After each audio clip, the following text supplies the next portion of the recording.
History is replete with instances of kings and queens who brought misery upon their people with their cruelty, poor governance skills and lack of sense for reality.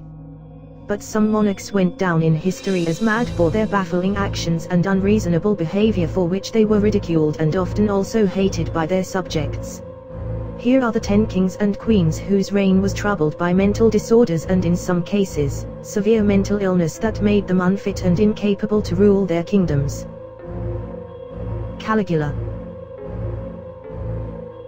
The Roman Emperor Caligula ruled during the time 37 to 41 AD.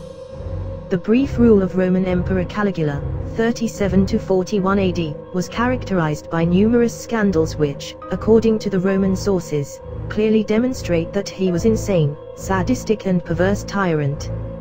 He is reported to kill men for pleasure, having sexual intercourse with his sisters, demanded to be worshipped as a living god, and caused a financial crisis and starvation with his extravagant lifestyle and building projects.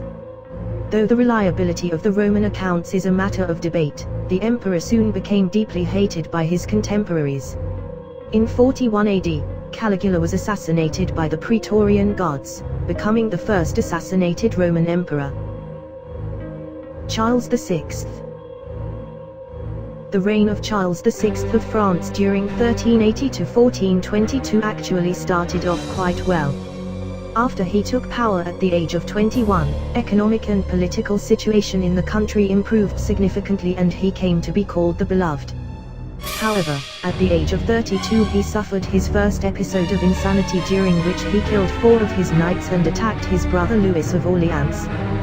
From there on, he suffered from repeated bouts of insanity which eventually became more frequent and longer lasting. The beloved king thus came to be called the Mad.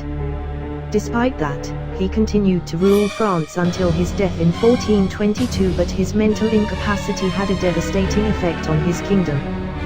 The king's inability to make political decisions provoked fierce princely struggles for power that would lead to a civil war-like state and encourage the English to resume the 100 Years' War. Henry VI of England. The fact that Henry VI of England was grandson of Charles VI of France might have contributed to his mental instability. He inherited the English throne in 1422 but assumed power only in 1437 when declared of age. Troubles began almost immediately after he took power in his hands, as he was unable to check the factional struggles. At the same time, the English possessions in France were slowly but steadily falling into the French hands.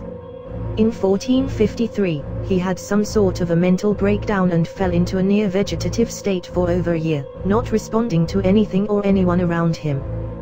The king's condition was taken advantage by the Duke of York, who in the meanwhile increased his power. When Henry recovered, a war broke out between the houses of Lancaster and York, commonly known as the War of the Roses.